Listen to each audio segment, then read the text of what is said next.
ஸ்ரீசைலேச தயாபாத்திரம் திவக்கியாதி குணானம் யதீந்திர பிரவணம் வந்தே ரமேஷாமாதரம் முனிம் லக்ஷ்மீநாத சமாரம்பாம் நாதயா முனமத்தியமாம் அஸ்மதாச்சாரிய பரியந்தாம் வந்தே குருபரம்பராம் யோ நித்யமச்சுத பதாம்புஜயுக்மருக்ம விமோகதஸ்தராணி நாயமேனே அஸ்மத் குரோர்பகவதோஸ்ய தயகசிந்தோ ராமானுஜஸ்ய சரணம் சரணம் பிரபத்யே மாதாபிதாயோதனய சனயா விபூதிம் சர்வம் யதேவ நியமேன மதன்வயானாம் ஆத்யஸ்ய குலபதேர் வகுலாபிராமம் ஸ்ரீமத் ததங்கிரிலம் பிரணமாமி மூர்த்தாபூதம் சரஸ்ய மகதாவி பட்டநாத ஸ்ரீ பக்திசார குலசேகர யோகிவாகான் பக்தாங்கிரேணும் பரகால யதீந்திர மிஸ்ரான் ஸ்ரீமத் பராங்குசமுனிம் பிரணதோஷிமீத்யம் குருமுகமனதீப்ய பிராக வேதானசேஷான் நரபதி பரிக்ளுப்தம் சுல்கமாதானுகாமக ஸ்வசரமபர வந்தியம் ரங்கநாதஸ்ய சாட்சாத் திஜுகுலதிலகம் தம் விஷ்ணுசித்தம் நமாமி. மின்னார் தடமதில் சூழ் வெள்ளிபுத்தூர் என்றொருக்கால் சொன்னார் கலர்கமிழம் சூடினோ முன்னாள் கிளியறுத்தான் என்றுரைத்தோம். கீழ்மை நிற்சேரும் வழியறுத்தோன் நெஞ்சமே வந்து பாண்டியன் கொண்டாடப்பட்டர் பிரான் வந்தான் என்று ஈண்டிய சங்கமெடுத்தூத வேண்டிய வேதங்களோதி விரைந்து கிளியறுத்தான் பாதங்கள் யாமுடைய 10 பல்லாண்டு பல்லாண்டு பல்லாயிரத்தாண்டு பல கோடி 100,000 மல்லாண்டதிந்தோள் மணிவண்ணா உன் சேவடி செவிதிருக்காப்படியோ மோடும் நின்னோடும் பிரிவின்றி 1000 பல்லாண்டு வடிவாய் நீன் வள மார்பினில் வாழ்கின்ற மங்கையும் பல்லாண்டு வடிவார் சோதி வளத்துறையும் சுடராழியும் பல்லாண்டு படைபோல் புக்கு முழங்கும் அப்பாஞ்ச சன்யமும் பல்லாண்டே பல்லாண்டு என்று பவித்திரனை பரமேட்டியை சாரங்கம் என்னும் வில்லாண்டான் தன்னை வில்லிபுத்தூர் விட்டு சித்தன் விரும்பிய சொல் நல்லாண்டென்று நவென்றுரைப்பரணமோ நாராயணாயவென்று பல்லாண்டும் பரமாத்மனை சூழ்ந்திருந்த அத்துவர் பல்லாண்டே ஆண்டாள் திருவடிகளே சரணம், ஆழ்வார் திருவடிகளே சரணம், ஆச்சாரியன் திருவடிகளே சரணம், ஜீயன் திருவடிகளே சரணம், அப்பன் சுவாமிகள் திருவடிகளே சரணம். ஆண்டாள் திருவடிகளே சரணம், ஆச்சாரியன் திருவடிகளே சரணம், ஜீயர் திருவடிகளே சரணம், அப்பன் சுவாமிகள் திருவடிகளே சரணம். எல்லோருக்கும் அடியனுடைய பணிவான நமஸ்காரங்கள். கிட்டத்தட்ட நம்முடைய பயணம் நிறைவு செய்யக்கூடிய நிலையில் வந்து விட்டது. ஏற்கனவே நாம் நம்முடைய ஆழ்வார்களால் மங்களாசாசனம் செய்யப்பட்ட 108 திவ்ய தேசங்கள் 106 திவ்ய தேசங்களும் அனுபவித்தோம். எனக்கு தெரிந்தவரை நான் முடிஞ்ச அளவுக்கு அந்த ஆழ்வார் பாசுரங்களோடு அவற்றை விரிவாக நாம் அனுபவித்தோம். அதன் பின்னர் அதைத் தொடர்ந்து நம்முடைய ஆச்சாரிய புருஷர்களாலும் நம்முடைய ஆன்றோர்களாலும் அபிமானிக்கப்பட்ட அபிமான ஸ்தலங்களை ஒன்றன் பின் ஒன்றாக பார்த்து இன்றைய தினம் நான் 107வது திவ்யதேசத்தை அபிமான ஸ்தலத்தை நாம் அனுபவிக்க இருக்கிறோம். கிட்டத்தட்ட நம்முடைய மனத்தேரில் ஏறி பயணம் செய்ததை நிறைவு செய்யக்கூடிய நிலையில் நாம் இருக்கிறோம். ஏதோ அடியனுக்கு தெரிஞ்ச அளவுக்கு கிடைத்த குறிப்புகளை கொண்டு நான் அப்படியே உங்களிடம் அதை பகிர்ந்து இருக்கிறேன். ஏற்கனவே சொன்னது தான். எனக்கே சில விஷயங்களை பார்க்கும்போது நானே அதே இடங்களுக்கு போயிருக்கேன். ஆனால் அருகில் உள்ள இந்த தலங்களை பற்றி நமக்கு தெரியாதனால அதெல்லாம் நான் பார்க்கவே இல்லை, அது அபிமான ஸ்தலங்களை.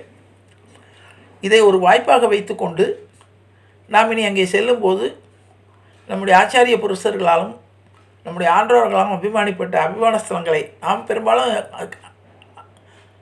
திவ்ய தேசங்களை நமக்கு தகவல் தெரிந்து விடும். ஆகவே போயிடுவோம். அபிமான ஸ்தலங்கள் நமக்கு தெரிவது மிக கம்மி. ஆகவே அதையும் நாம் அனுபவிக்க வேண்டும் என்ற நோக்கத்தில் தான் இந்த அபிமான ஸ்தலங்களை பற்றி அடியேன் சொல்ல ஆரம்பித்தேன். அது கிடைத்த குறிப்புகளை கொண்டு அதனுடைய வரலாறு மற்றும் அதனுடைய முக்கியத்துவங்களை நாம் பகிர்ந்து வந்தோம். இப்பொழுது 107வதாக நாம் காண இருப்பது வாரணாசி, அதாவது காசியில் உள்ள ஆதிகேசவ பெருமாள். எனக்கே சொல்வதற்கு வெக்கமாக இருக்கிறது. கிட்டத்தட்ட நானும் வாரணாசி காசிக்கு கிட்டத்தட்ட 8-10 தடவைக்கு மேலே போயிருக்கேன். இப்பொழுது இந்த குறிப்பு பார்க்கும்போது தான் அங்கே நம்மளுக்கு ஒரு பெருமாள் கோயில் அபிமான ஸ்தலம் இருக்குன்னு இப்போ தெரிகிறது. வாரணாசியில் உள்ள ஆதிகேசவ பெருமாள் கோயில் காசியின் மிக பழமையான கோயில். இக்கோயில் விஷ்ணுவின் ஒரு வடிவமான கேசவ பெருமானுக்காக அர்ப்பணிக்கப்பட்ட கோயில். காசியில் 16 கேசவ கோயில்கள் உள்ளன. அவற்றுள் ஆதிகேசவ கோயில் மிகவும் முக்கியத்துவம் வாய்ந்தது. உண்மையில் காசியின் ஆதிபதி கேசவ பெருமாளே ஆவார்.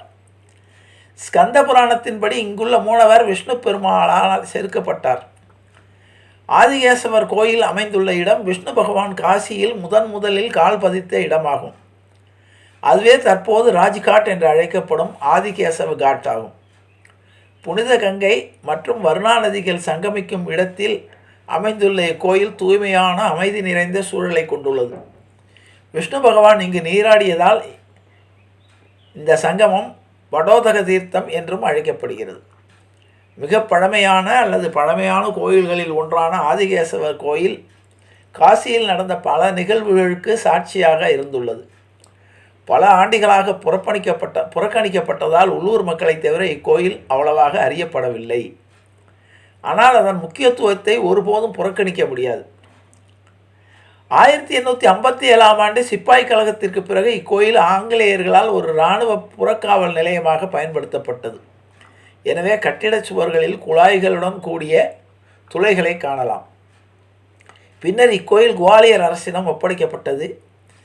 கிபி 1194இல் குதுப் உதீன் ஐபக்கால் அழிக்கப்பட்ட ஆதிகேசவர் கோயிலை குவாலியர் அரசைச் சேர்ந்த ஸ்ரீ சிந்தியா திவான் மாதோ புனரமைத்தார். ஆதிகேசவ பெருமாள் காசியில் எப்படி குடியேறினார்? இது பழைய கதை.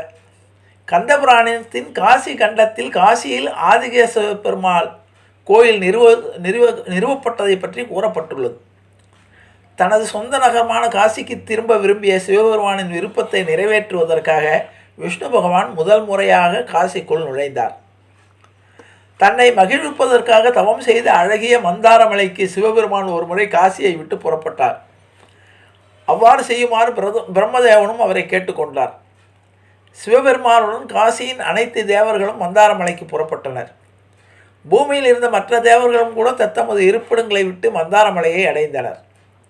பிரம்மாவின் கட்டளைப்படி தனது ஆட்சி குற்றமற்றதாக இருக்க வேண்டும் என்ற நிபந்தனைகளுடன் திவோதாசன் என்ற நீதியுள்ள அரசன் காசியிலிருந்து பூமியை ஆளத் தொடங்கினான். திவோதாசன் அரசன் மிகவும் நீதியுள்ளவனாக இருந்ததால் அவரிடமோ அல்லது அவனது செயல்களிலோ எவராலும் குற்றத்தை காண முடியவில்லை. அவனது குடிமக்கள் மிகவும் மகிழ்ச்சியாக வாழ்ந்தனர். அவனது ராஜ்யத்தில் திருடர்கள், இயற்கை சீற்றங்கள் போன்ற எந்த பிரச்சனைகளும் இருக்கவில்லை. அவர் தன் மக்களிடம் பாரபட்சமின்றி நடந்து கொண்டால் நீதிமான்கள் கௌரவிக்கப்பட்டனர், அநீதிமான்கள் தண்டிக்கப்பட்டனர். அதனால் தேவர்கள் அவர் மீது பொறாமை கொண்டனர். தேவர்கள் அவரை கலங்கப்படுத்த பல முயற்சிகளை மேற்கொண்டனர். அவர்கள் அக்னி தேவனை காசியிலிருந்து 3 வகையான யாக அக்னிகளையும் வயிற்றிலிருந்து செரிமான அக்னியையும் திரும்பப் பெறும்படி கட்டாயப்படுத்தினர். ஆனால் திவோதச மன்னர் ஒரு மாற்றுத் தீர்வை கண்டறிந்து தனது கடுமையான தவங்களால் குடிமக்களை பாதுகாத்தார். அந்த மன்னர் பிராமணர்கள் மீது கொண்டிருந்த மரியாதைக்காகவும் அறியப்பட்டார். அவர் 80,000 ஆண்டுகள் காசியை ஆண்டார். காசியின் பிரிவினால் சிவபெருமான் அடைந்த துன்பம். இதற்கிடையில் காசியை பிரிந்த துயரத்தால் சிவபெருமான் தகித்து கொண்டிருந்தார். எந்த குளிர்விப்பினாலும் அவரை குளிர்விக்க முடியவில்லை. காசியிலிருந்து வீசிய காற்று கூட அவரை குளிர்விக்க போதுமானதாக இருந்தது. சிவபெருமானை குளிர்விக்க அவரது திருமேனியில் சந்தனக்கலவை பூசப்பட்டது. இளந்தாமரை தண்டுகள் கட்டப்பட்டன, இன்னும் பலவும் செய்யப்பட்டன. ஆனால் எதுவும் பலனளிக்கவில்லை. வெளியே அமைதியாக தோன்றினாலும் காசியை பிரிந்ததால் ஏற்பட்ட துயரம் அனைத்தையும் அவர் மனதிற்குள் தாங்கிக் கொண்டார். சதிதேவியின் பிரிவினால் ஏற்பட்ட துயரம் கூட பார்வதி தேவியின் வருகையால் ஈடு செய்யப்பட்டது என்று அவர் நினைத்து கொண்டிருந்தார். ஆனால் காசியை பிரிந்த துயரம் அதைவிட பன்மடங்கு பெரிதானது. இந்த சிவபெருமானுடைய நிலையை புரிந்து கொண்ட பார்வதி தேவி காசியின் மகிமைகளை விவரித்து உடனடியாக காசிக்கு புறப்பட வேண்டும் என்று அவரிடம் கூறினார். இதை கேட்ட சிவபெருமான் பார்வதியின் தேவியின் மீது மிகுந்த மகிழ்ச்சியும் திருப்தியும் அடைந்தார். கூடிய விரைவில் காசியை அடைய முயற்சிப்பதாக அவர் உறுதியளித்தார். காசியிலிருந்து திவோதச மன்னன் அகற்றுவதற்கான ஒரு வழியை பற்றி சிவபெருமான் சிந்தித்து கொண்டிருந்தார். அப்போது அவர் யோகினிகள் குழு ஒன்றை கண்டார். பார்வதி தேவியிலிருந்து கலந்து ஆலோசித்த பிறகு அவர் 64 யோகினிகள் கொண்ட குழுவை காசிக்கு ஒரு பணிக்காக அனுப்பினார். அந்த 64 யோகினிகளும் திவோதச மன்னன் சலிப்படைந்து அரியணை துறக்கும்படியான ஒரு சூழ்நிலையை உருவாக்க வேண்டும் அல்லது ஒரு தந்திர வழியை கண்டுபிடிக்க வேண்டும். மோகினிகள் சிவபெருமானின் கட்டளைக்கு மனமுந்து ஏற்றுக்கொண்டு காசிக்கு புறப்பட்டார். அவர்கள் ஒழுக்கமற்ற வழிகளில் காசிக்குள் நுழைந்து தங்கள் மாய சக்திகளை பயன்படுத்தி பல்வேறு தோற்றங்களையும் செயல்களையும் மேற்கொண்டனர்.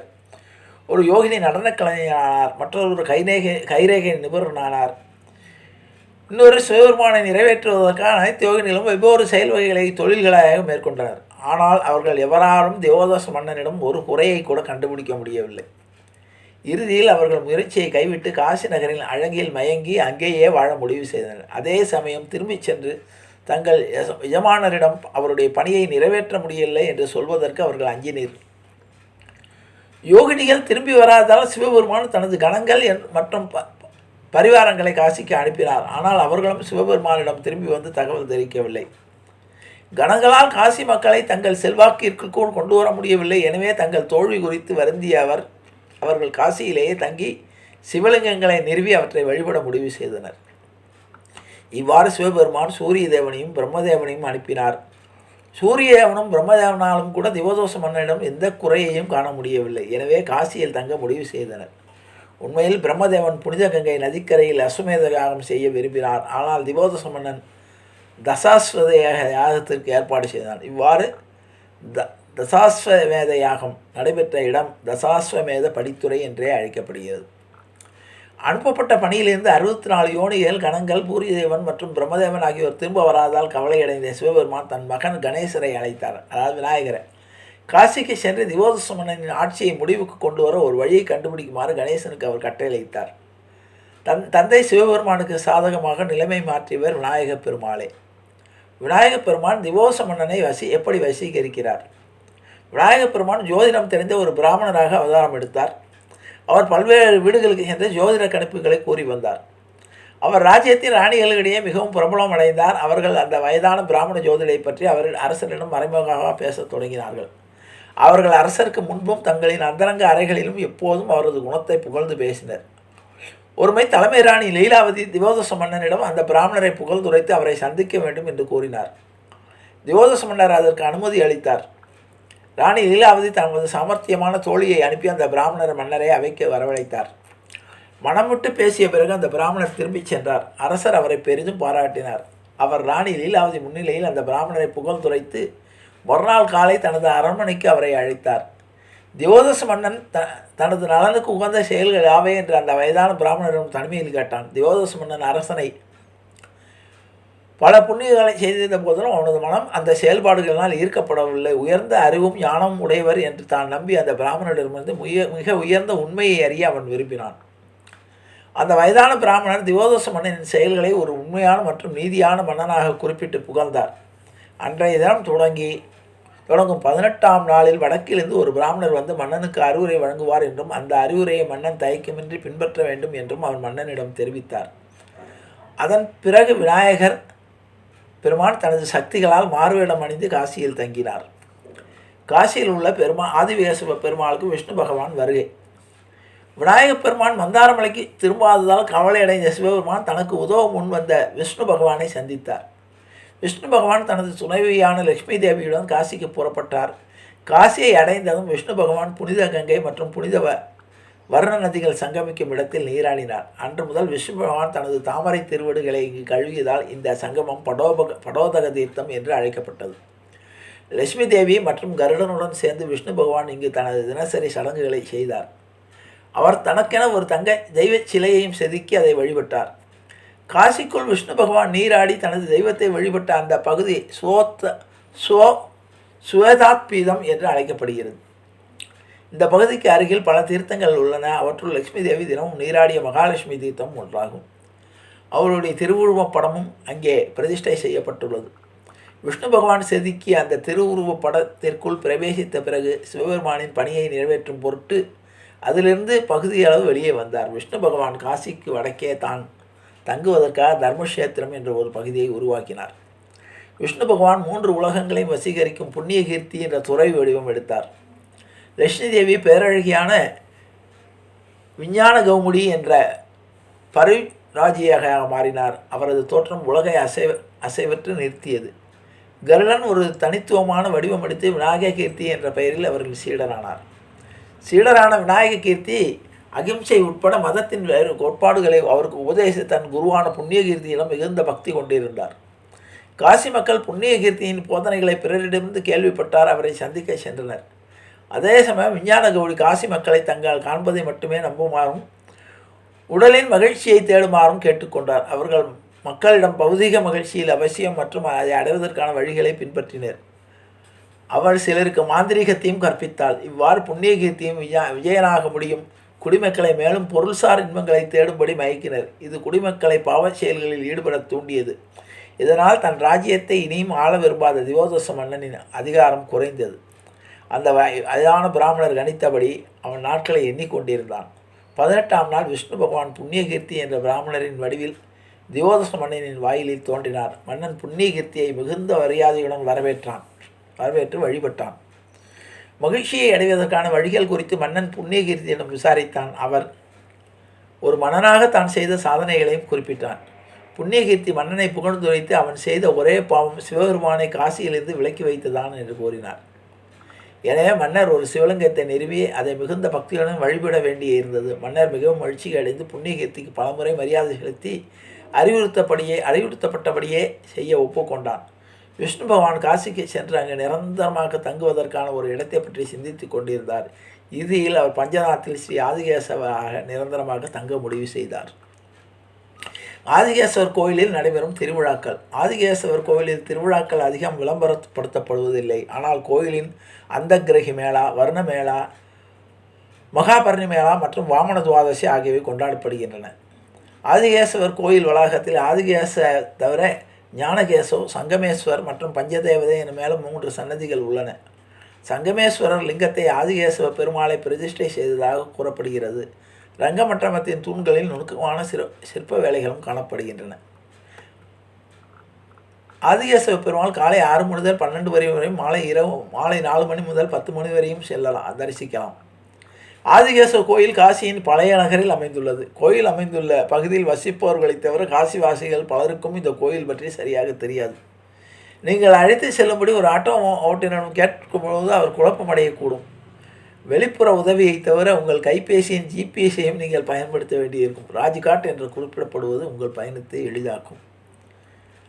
தீர்த்த யாத்திரை நடத்தும் அல்லது காசி யாத்திரை அல்லது அயோத்தியா காசி யாத்திரையில் நீங்கள் பயணம் செய்தால் ஒரு பிரச்சனையாகவே இருக்காது. கோயிலை அடைவதற்கு முன்பு காசியை அடைந்து தெய்வீக அனுமதிகளை பெறுவது அவசியம். காசிக்கு செல்ல பின்வரும் வழிகளில் ஏதேனும் ஒன்றை பயன்படுத்தலாம். தெரிஞ்சதுதான். ரயில் மூலம் வாரணாசி சந்திப்பு கண்டோன்மெண்ட் என்று அழைக்கப்படுகிறது. வாரணாசி நகரம், பனாரஸ் ரயில் நிலையம் மற்றும் பண்டிட் தீனதயாள் உபாத்தியாயா சந்திப்பு ஆகிய ரயில் நிலையங்கள் வழியாக காசி இந்தியாவின் முக்கிய நகரங்கள் மற்றும் சிறு நகரங்களும் மிக சிறப்பாக இணைக்கப்பட்டுள்ளது. ஆகவே ஆதிகேசவ பெருமாளை வணங்கி ஆதிகேசவருடைய அருள் பெற்று மிக அருமையான இந்த ஒரு அபிமான ஸ்தலத்தையும் நாம் கண்டு இறைவனுடைய அருளை பெறலாம் என்று கூறி நிறைவு செய்கிறேன். ஜானகி காந்தஸ்மரணே ஜெய ராமராம் சத்குரு மகாராஜிக்கு ஜெய ஆஞ்சநேய மூர்த்திக்கு ஜெய. அறியாத பிள்ளைகளும் அன்பினால் உந்தண்டை சிறுபேரழித்தனம் சீர் ஏறலாத இறைவாணி இதாராய் பறையலோ ரம்பாவாய் எற்றைக்கும் ஏழேல் பிறவிக்கும் முந்தனோடு உற்றோமேயாவும் உனக்கே நாம் ஆட்செய்வோம். மற்ற நம் காமங்கள் மாற்றியலோரம்பாவாய் செங்கன் திருமுகத்து செல்வ திருமகளால் எங்கும் திருவருள் பெற்று இன்புருவருமாய் ஹரே ராம ராம ராம ஹரே ஹரே கிருஷ்ண கிருஷ்ண கிருஷ்ண ஹரே ஹரே கோவிந்த ராம சங்கீர்த்தனம் கோவிந்தா ஹரி கோவிந்தா.